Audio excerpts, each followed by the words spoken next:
बच्चों, कैसे हैं आप। मैं फिर से आपके बीच में वीडियो लेकर आई हूँ।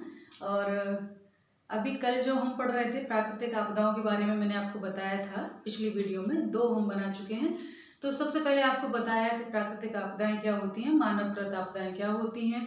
और उसमें हम प्राकृतिक आपदाओं में पढ़ रहे थे पहले सूखा, और आज हम बाढ़ के ऊपर चर्चा करेंगे। बाढ़ भी एक प्राकृतिक आपदा है, लेकिन उसका कहीं ना कहीं कारण मानव ही होता है ना। उससे, प्रकृति से जब आप छेड़छाड़ करोगे तो ऐसी चीजें देखने को मिलती हैं। तो दोनों के सहयोग से ये घटनाएं घटती हैं। तो चलिए हम सबसे पहले देखें बाढ़ किसे कहते हैं। बाढ़ हमारे दिमाग में ये आता है कि एकदम से बादल फटा, पानी ज्यादा बरसा तो बाढ़ आ गई। तो ऐसा नहीं है, यही सिर्फ बाढ़ का, हाँ ये आप सही समझते हैं, लेकिन यही केवल कारण नहीं है। कारण क्या है, किसी बड़े भूभाग में किन्हीं भी कारणों से हुआ जल भराव जिससे अपार क्षति पहुंचती है, वह बाढ़ कहलाती है। यानी किसी भी तरह से पानी भरा हो। कई बार हमने देखा है कि जल भराव हो जाता है बांध टूटने के कारण भी, है ना, बहुत तेज पानी, तो उससे क्या होगा, क्षति पहुंचेगी। मकानों में पानी भर गया, मकान ढह गए वो तेज बहाव के कारण। ये सारी चीजें, जब फसलें खराब हो गई, तो ये जब बांध टूटते हैं या बांधों में से बहुत तीव्र गति से कोई एक वो खुल जाता है और वो पूरा जलमग्न हो जाता है क्षेत्र, और जिससे फसलों को हानि पहुंचती है, पशुओं को हानि पहुंचती है, मनुष्यों को या मकानों भवनों को, तो ऐसी स्थिति में उसको बाढ़ कहते हैं। ठीक है, अब बाढ़ के लिए उत्तरदायी कारण क्या क्या है उन पर हम चर्चा करेंगे। तो सबसे पहले देखो, बाढ़ के उत्तरदायी कारण बांध, तट, बांध या बराज टूटना। यानी अगर बांध टूट जाता है, बांध का तट टूट जाता है या बराज टूट जाता है, तो ऐसे में बहुत बड़ी मात्रा में पानी जो है, जल उस पूरे भराव, जितना भी उसका एरिया है, जहां जहां तक वो पहुंचता है, बहुत जनधन की हानि करता है। आपने देखा होगा जब कभी कोई बांध बनता है तो उसके आसपास का, जैसे कि आपका ये इंदिरा सागर बांध में बहुत सारे गांव खाली कराए गए थे। क्यों? क्योंकि जहां वहां तक उसका जल भराव होना था, उसके अलावा भी थोड़ा सा और एरिया लेकर चलते हैं। कभी पानी अधिक होने के कारण अगर ये छोड़ना पड़ा तो उतना एरिया में जल भर जाएगा और ये मनुष्यों को नुकसान पहुंचेगा, है ना। तो इसलिए ये तटबांध टूटने के कारण भी बाढ़ आती है। दूसरा है नदियों में गाद बढ़ना। गाद क्या होता है, यानी जो नदियों के साथ कंकड़ पत्थर जो तलछट चली आती है, छन छन कर, टूट टूट कर, है ना, चट्टाने टूट टूट कर छोटे छोटे टुकड़ों में, वो आगे नीचे तलछट में जमा हो जाती है। चाहे वो रेत के रूप में, छोटे बालू के कण हो, मिट्टी हो, कचड़ा हो, है ना, कुछ वनस्पतियां भी बह के आ जाती हैं, पेड़ पौधे भी आ जाते हैं जब बहुत बारिश होती है तो वो सतह में जम जाते हैं। क्या होता है कि उनकी सतह नीचे गहरी होती है तो पानी नीचे निकलता चला जाता है। लेकिन अगर उसकी सतह उथली हो गई है, ऊपर तक पानी आ गया, तो उसमें जल भराव की क्षमता तो है नहीं।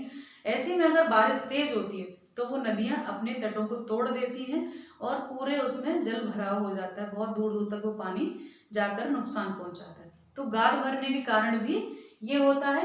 उसके अलावा भूस्खलन। भूस्खलन आप अभी नहीं समझेंगे क्योंकि अभी अपने वाले इधर क्षेत्र में, उत्तर भारत में, तो दक्षिण भारत में भी नहीं है, लेकिन हिमालय में अक्सर ये होता है कि जो कच्चे पहाड़ हैं, और ज्यादातर नदियां हमारी उधर से ही निकल रही हैं पहाड़ी क्षेत्रों से, तो जो बड़े बड़े कच्चे पहाड़ हैं तो वो टूट जाते हैं, और जब वो टूटते हैं तो वो नदी का मार्ग अवरुद्ध करते हैं ना। बीच में पहाड़ आ गए, पानी भर रहा है, जा रहा है वेग से, और बीच में पहाड़ आगे गिर गए, तो ऐसे में क्या होगा कि वो जगह जगह पर वो तालाब टाइप के बन जाते हैं। पानी बह नहीं पा रहा है क्योंकि पत्थर थोड़े से नहीं होते, बहुत बड़ी बड़ी चट्टानें होती हैं, तो वो तालाब बन गए। अब वो तालाब बनते बनते बनते बनते, कोई पक्का तालाब तो है नहीं कि पक्का बनाया है सीमेंटेड, तो जब वो अपना बांध, एक समय ऐसा आता है कि पानी तो चट्टानों को भी तोड़ देता है, तो ये तो टूटा हुआ पहाड़ है।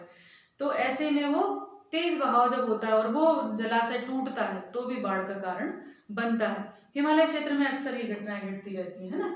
फिर सड़क निर्माण कार्य से निकास में व्यवधान। कभी कभी सड़कें बनती हैं, है ना, कुछ निर्माण हो रहा था, तो ऐसे में भी पानी रुक जाता है और फिर जब बहता है ऊपर ओवरफ्लो होके, क्योंकि पानी को कोई नहीं बांध सकता, तो वो तब भी बाढ़ की स्थिति बनती है। ठीक है, इसके अलावा नदियों में निर्मित बांधों में तलछट भरना। बांध में भी तलछट भर जाती है, जिस प्रकार नदियों भरती है, धीरे धीरे वो उनकी क्षमता जो है एब्जॉर्ब करने की, भराव की, कम होने लगती है, और ऐसी स्थिति में भी बाढ़ आती है। ठीक है, फटने से। उसके अलावा है पर्यावरण विनाश या मृदा अपरदन के कारण। मृदा अपरदन जब कटती है, मिट्टी कट कट के जो है उसमें जमा होती है, और ऐसे में नदियों का जो तल है वो, या बांधों का जो तल है वो ऊपर तक आ जाता है और बांध अपनी वो सीमाएं तोड़ देते हैं, या नदियां भी अपने किनारे छोड़कर मैदानों की तरफ भाग जाती हैं और ऐसे में जल भराव होता है। तो ये उत्तरदायी कारण हमने लिखे। आगे हम चलते हैं, कौन कौन से क्षेत्र हैं बाढ़, जहाँ बाढ़, भारत में ऐसे क्षेत्र जिनमें अक्सर बाढ़ आती है।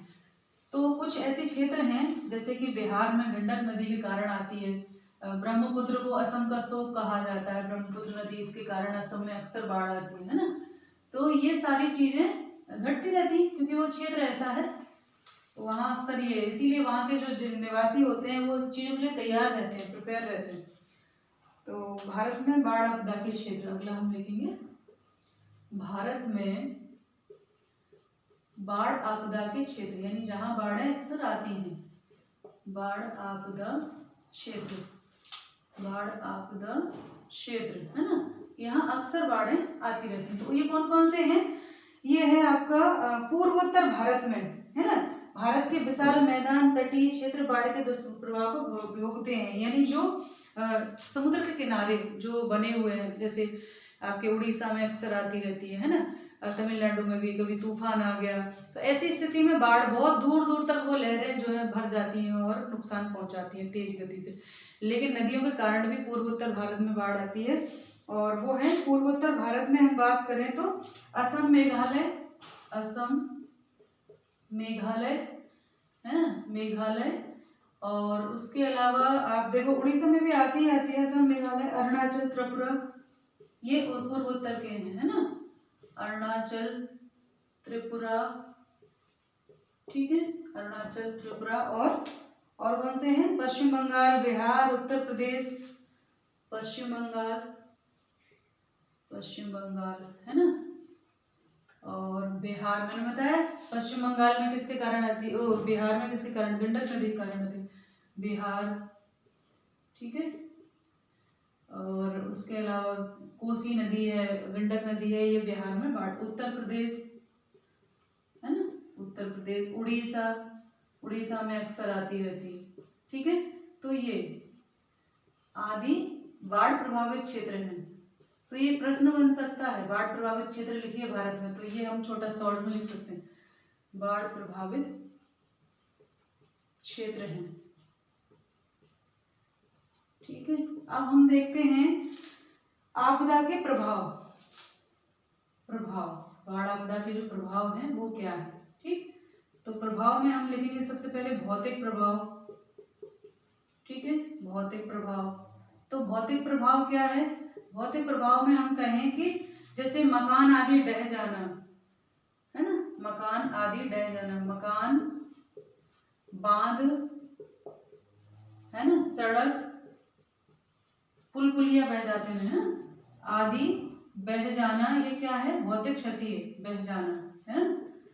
और दूसरा जो है वो है स्वास्थ्य पर भी प्रभाव पड़ता है, क्योंकि जब बाढ़ आती है तो बाढ़ चली जाती है, उसके बाद बहुत सारी चीजें छोड़ती है, मृत्यु तथा जन स्वास्थ्य, मृत्यु व जन स्वास्थ्य, इससे भी हानि पहुंचती है जन स्वास्थ्य को, है ना। तो सबसे पहले तो क्या है, स्वास्थ्य, तो सबसे पहले तो क्या है कि जब बाढ़ में लोग जो मर जाते हैं पानी के बहाव के कारण, डूबने के कारण, तो वो तो मरते ही हैं, साथ ही साथ जब बाढ़ खत्म होती है तो अपने साथ बहुत सारी बीमारियां छोड़ कर जाती है ना। तो यहाँ हम लिखेंगे डूबने से और विषाणु संक्रमण जैसे रोगों के कारण, डूबने से व विषाणु संक्रमित रोगों के कारण,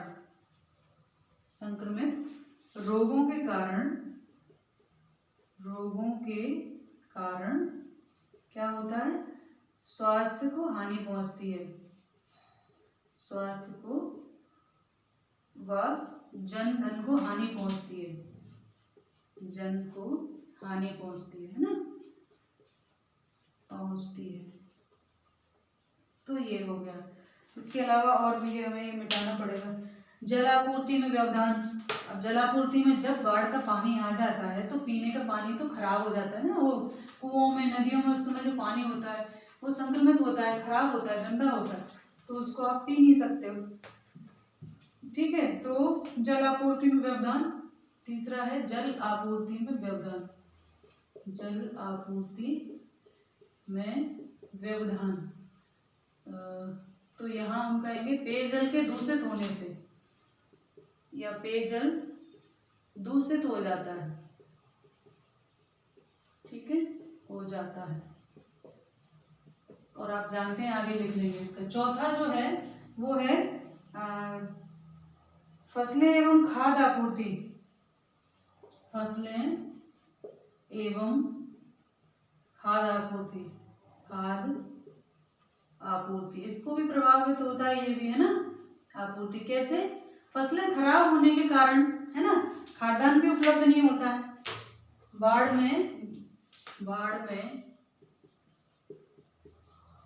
फसलों के डूबने से,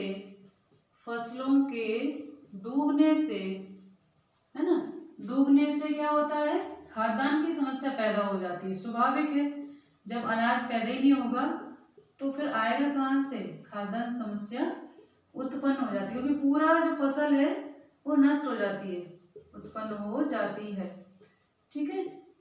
तो ये भी प्रभाव है। उसके अलावा अगला जो प्रभाव है वो हम लिखेंगे मिट्टी की संरचना में परिवर्तन, ठीक है।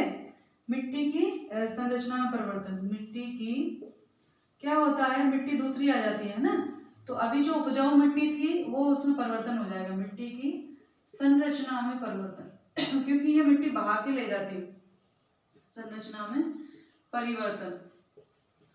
तो कैसे परिवर्तन होता है? समुद्री जल के कारण भूमि लवणीय हो जाने का खतरा हो जाता है। समुद्री जल के कारण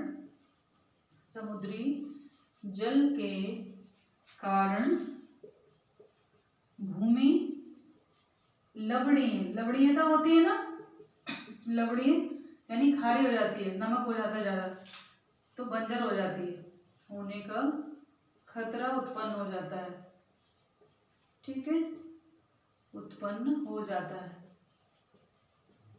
उसके अलावा और क्या है? पश्चिम बंगाल में 2000 में जो बाढ़ आई थी उसमें 80,000 घर बह गए थे और राज्य की करीब 295 करोड़ रुपए की क्षति पहुंची थी। तो ये 2000 में जो बाढ़ आई थी उसके आंकड़े थे, अभी तो बहुत सारी बार आ चुकी है अलग अलग जगहों पर। तो ये हो गया। अब हम देखते हैं कि इसको दूर करने के, यानी इसके दुष्प्रभाव को कम करने के उपाय। ये तो प्राकृतिक चीजें हैं, पानी बरसेगा, भूस्खलन भी होगा, है ना, और तो हमें क्या करना चाहिए, उसके उपाय।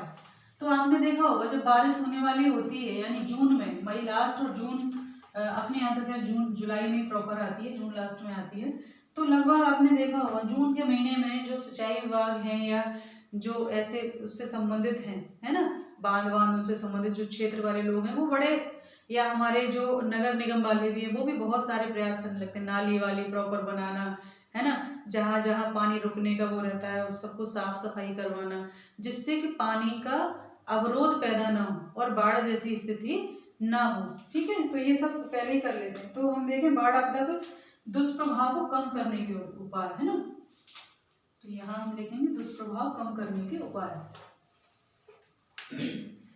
दुष्प्रभाव यानी इनको तो आना तो है ही, लेकिन हम क्या करें कि जिससे इसके दुष्प्रभाव कम हो। दुष्प्रभाव कम करने के उपाय, तो क्या उपाय कर सकते हैं, थोड़ा दिमाग पे जोर डालें, हम क्या कर सकते हैं। तो पहला है, आप देखें, नदियों के ऊपरी क्षेत्रों में जलाशय बनाए जा सकते हैं। नदियों के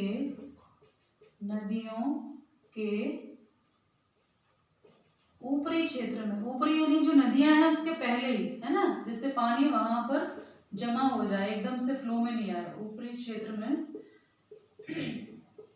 जलाशय निर्माण, जलाशय यानी तालाब, है, जलाशय निर्माण करना, है ना, हम कर सकते हैं। यानी नदियों का जो क्षेत्र है जहाँ पानी आ रहा है उसके पहले ही बड़े बड़े जलाशय तालाब बना दिए गए, जिससे कि जो पानी आए वो जलाशय में आए फिर नीचे गए, तो एकदम से नहीं फैलेगा, है ना, कुछ तो एब्जॉर्ब करेगा, वो सोखेगा उसको। तो सहायक नदियों की धाराओं पर अनेक छोटे बांध बनाए जाए, जिससे मुख्य नदियों में बाढ़ के खतरे को कम किया जाए। तो है सहायक नदियों पर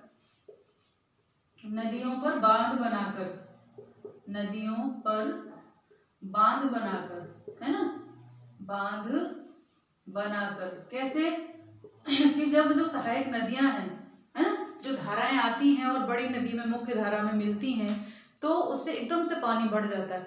तो जब उन नदियों पे ही बांध बना देंगे तो उनका पानी वहीं ठहर जाएगा, तो एकदम से ओवरफ्लो होके उसमें नहीं आएगा और बाढ़ जैसी स्थिति को रोका जा सकता है। खत्म हो जाएगी ये तो नहीं कह सकते, पर कुछ हद तक कम किया जा सकता है। ठीक है। और जल संग्रहण क्षेत्रों में वृक्षारोपण किया जाना चाहिए। नदियों के जल संग्रहण क्षेत्रों में जल संग्रहण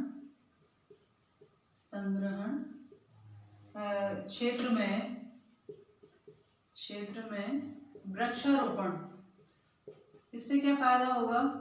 वृक्षारोपण, इससे क्या फायदा होगा? इससे ये फायदा होगा कि जैसे जल भराव क्षेत्र जो होता है, नदियां हैं उनके ऊपर से जो बड़ा बड़ा क्षेत्र है वहां से पानी एकदम से आता है ना।